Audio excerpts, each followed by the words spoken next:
আজি আমাৰ কাৰ্যসূচী আছিল আমাৰ বিষ্ণুপুৰ মণ্ডলৰ বিশাল হিন্দু সন্মিলন। এই হিন্দু সন্মিলনত উপস্থিত থাকে আমাৰ বিশিষ্ট অতিথি মাননীয় বশিষ্ঠ বজুৰ বৰুৱা ডাঙৰীয়া। তেখেতৰ ভাষণত আজি আমাৰ এই সভাখন সাফল্যমণ্ডিত হয় আৰু লগতে আমাৰ বিভিন্ন জাতীয় জনগোষ্ঠীৰ কৃষ্টি সংস্কৃতিৰ নৃত্যকলা এইবোৰ আমি অনুষ্ঠিত কৰিছোঁ আৰু শেষতে আমাৰ আছে প্ৰসাদ বিতৰণৰ ব্যৱস্থা কৰা হৈছে। তো আজিৰ কাৰ্যসূচী এইখিনি আছিলে। সমগ্ৰ আমি সকলো হিন্দুসকলক এইটোৱে মেছেজ দিব বিচাৰোঁ যে আমি সকলোৱে হিন্দু আৰু হিন্দু হিচাপে আমি সকলোৱে এক হ'ব লাগে, একগোট হ'ব লাগে, এটা মঞ্চত সকলোৱে থিয় হ'ব লাগে। এইটোৱে আমাৰ এই হিন্দু সন্মিলনৰ মূল উদ্দেশ্য।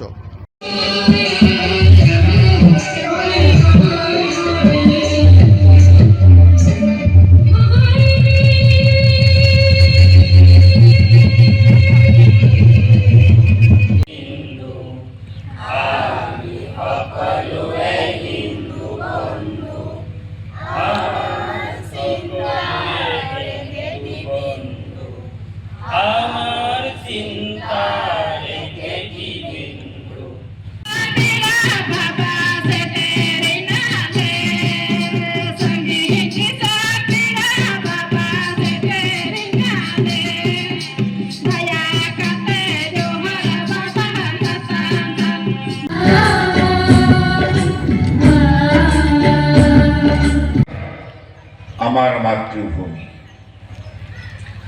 ভারত আমার কারণে ধর্মভূমি, ভারত আমার কারণে কর্মভূমি, ভারত আমার কারণে জগৎজননী, পতিত পাবনী, পুণ্যদায়িনী, জ্ঞানদায়িনী, শক্তিদায়িনী।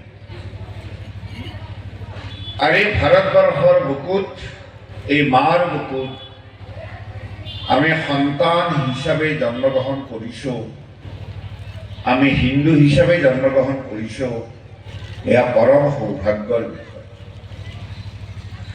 মহাপুৰুষ শ্ৰীমন্ত শংকৰদেৱে কৈছে, কোটি কোটি জন্মান্তৰে যাহাৰ আছে মহাপুণ্য ৰাশি, হি কদাচিত মনুষ্য হয় ভাৰত বৈশিয়া। মানে নৰ হিচাপে, মনুষ্য হিচাপে জন্মগ্ৰহণ কৰিবলৈকে বহুত পুণ্যৰ কাম কৰিব লাগে, তেতিয়াহে জীৱ শ্ৰেষ্ঠ মানৱ হিচাপে জন্মগ্ৰহণ কৰিব।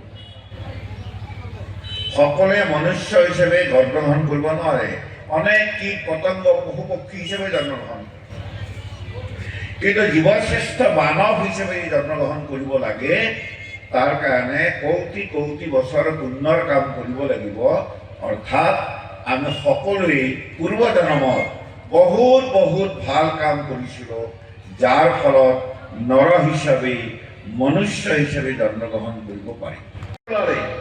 কিন্তু এনেকুৱা কিছুমান ডক্তৰ ওলালে, যিসকল ডক্তৰে মৰা মানুহক আইচিউৰ ভিতৰত সোমাই টকা লেনা দেনা কৰিবলৈ কুণ্ঠাবোধ কৰে। এয়া হয় নে নহয়? কাৰণ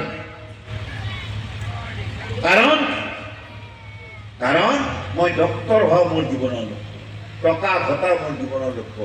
তাক যদি সৰুৰ পৰা শিকালোহেঁতে, মা দেউতাই যদি সৰুৰ পৰা শিকালোহেঁতে, গাঁৱৰে মানুহে যদি সৰুৰ পৰা শিকালোহেঁতে, তই নৰৰ পৰা নাৰায়ণ হ'ব লাগিব, নৰৰ পৰা নাৰায়ণ হোৱাৰ কাৰণে তই মাধ্যম কি লৈছা?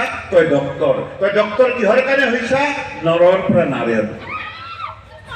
তেনেকুৱা মনোবৃত্তিৰে যিবিলাক ল'ৰা যদি ডক্তৰ হয়, সি কেতিয়াও পইচা লেনা দেনা নকৰি সি পকেটৰ পৰা পইচা দি হ'লেও দুখীয়া মানুহক ট্ৰিটমেণ্ট কৰিব। সেইকাৰণে আজি কেলেংকাৰীত জড়িত মানুহ দেখিবলৈ পাওঁ। ইঞ্জিনিয়াৰটো বনালো, হাজাৰ হাজাৰ ইঞ্জিনিয়াৰ বনালো, কিন্তু বহুত কম সংখ্যক আছে ইঞ্জিনিয়াৰ যি নৰৰ পৰা নাৰায়ণ হোৱাৰ কাৰণে ইঞ্জিনিয়াৰ হৈছে। বেছি সংখ্যক ইঞ্জিনিয়াৰ কি হৈ গ'ল?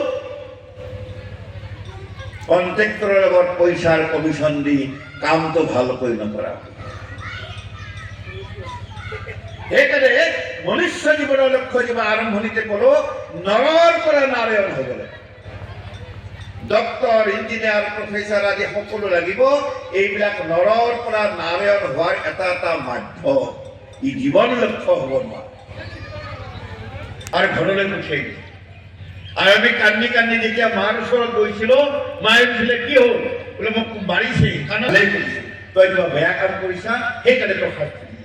যা বৰ দেউতাৰ ওচৰত যা, মাৰ ওচৰত দেউতাৰ ওচৰত ক্ষমা খুজিয়া, ভুল যাতে নকৰে। এয়া আছিলে এটা। যিকোনো খবৰৰ বাবে যোগাযোগ কৰক আমাৰ এই নম্বৰত 9181 307 221।